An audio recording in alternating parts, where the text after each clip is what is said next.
Hi అండి. Welcome to Vijju home kitchen. ఈరోజు చేపల ఇగురిని ముక్క చెదరకుండా టేస్ట్‌గా ఎలా తయారు చేసుకోవాలో ఈ వీడియోలో చూపిస్తాను. టేస్ట్ అయితే చాలా చాలా బావుంటుందండి. ఇప్పుడు వీడియోలోకెళ్దాం. ఫస్ట్ అయితే చేప ముక్కల పైన కొంచెం పసుపు, అలాగే కొంచెం సాల్ట్, దీంతో పాటు కొంచెం కారం పైన ఇలా స్ప్రింకిల్ చేసుకోండి. ఇలా వేసుకున్నాక వీటిని ముక్కకు బాగా పట్టించుకోవాలి. చూడండి, వీడియోలో చూపిస్తున్న విధంగా ఇలా ఎక్కడ గ్యాప్ లేకుండా అన్ని ముక్కలకి ఇలా పట్టించుకొని ఒక పావుగంట పక్కనుంచుకోండి. పావుగంట తర్వాత స్టవ్ మీద ప్యాన్ గానీ, పెనం గానీ పెట్టుకొని అందులో ఒక టేబుల్ స్పూన్ ఆయిల్ వేసుకోవాలి. ఆయిల్ మొత్తం పెనమంతా కూడా స్ప్రెడ్ చేసుకోండి. ఫ్లేమ్ అయితే మీడియంలో ఉంచుకోవాలి. ఇందాక మ్యారినేట్ చేసి పెట్టుకున్నాం కదా చేప ముక్కల్ని, ఇప్పుడు వేయించుకుందాం. నేనిక్కడ 2 ముక్కలనే చూపిస్తున్నానండి. మీరు అన్ని ముక్కల్ని కూడా ప్లేస్ చేసుకోవచ్చు. చూడండి, ఒక 2 నిమిషాలు ఒకవైపు వేగిన తర్వాత రెండో వైపుకు తిప్పుకోండి. రెండో వైపు కూడా ఒక 2 నిమిషాలుంచి, అప్పుడు దీనిపైన ఒక టీ స్పూన్ ఆయిల్ ఇలా స్ప్రింకిల్ చేసుకోండి. ఇలా ఆయిల్ వేసిన తర్వాత ఆయిల్ అంతా ఇంకిపోవాలండి. ఇంకిపోయాక అప్పుడు ముక్కలు తీసేసుకుందాం. చూడండి, ఆయిల్ అంతా కూడా ఇంకిపోయింది కదా! ఇప్పుడు ముక్కల్ని ప్లేట్‌లోకి తీసుకుందాం. ఇలాగే అన్నిటిని కూడా వేయించుకొని ఒక పక్కన పెట్టుకోండి. చాలా బావుంటుందండి. ఇలా గాని కర్రీ చేస్తే మళ్ళీ మళ్ళీ చేసుకొని తింటారు. ఇప్పుడు స్టవ్ మీద వేరే పాన్ పెట్టుకొని అందులో ఒక 3 టేబుల్ స్పూన్స్ ఆయిల్ వేసుకోండి. ఆయిల్ హీట్ అయ్యాక ఉల్లిపాయ ముక్కలను వేసుకొని వేయించుకోవాలి. ఇవి 3 ఉల్లిపాయలండి, చిన్న సైజువి. మీకు ఇగురు ఎక్కువ కావాలి అనుకుంటే ఇంకొక ఉల్లిపాయ కూడా ఎగస్ట్రా వేసుకోవచ్చు. చక్కగా ఇవి కొంచెం వేగిన తర్వాత ఒక 2 పచ్చిమిరపకాయలను కూడా వేసుకోండి. ఇవి లైట్ గోల్డెన్ కలర్ వచ్చేంత వరకు ఉల్లిని వేయించండి. ఫ్లేమ్ అయితే మీడియంలోనే ఉంచుకోవాలి.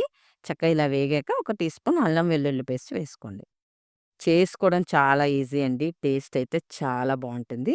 నేను ఎక్కువ ఇంగ్రీడియెంట్స్ కూడా వేయలేదు. తక్కువ ఇంగ్రీడియెంట్స్ తోటే టేస్ట్‌గా ఎలా చేసుకోవాలో చూపిస్తున్నాను. ఇప్పుడు ఈ అల్లం వెల్లుల్లి పేస్ట్ వేగాక టమాటా ముక్కలను వేసుకోండి. చిన్న సైజు 3 టమాటాలండి ఇవి. వేసినాక ఒక 2 నిమిషాల పాటు ఆయిల్‌లో వేయించండి. చక్కగా ఇలా వేగాక ఇందులో మసాలాలు వేద్దాం. ఒక టీ స్పూను కారం, ఒక టీ స్పూన్ సాల్టు, అలాగే half table spoon garam masala powder, పావు టేబుల్ స్పూన్ ధనియా పౌడర్ వేసుకొని చక్కగా ఒక్కసారి మొత్తం అంతా మిక్స్ చేసుకోండి. బాగా మిక్స్ అవ్వాలి.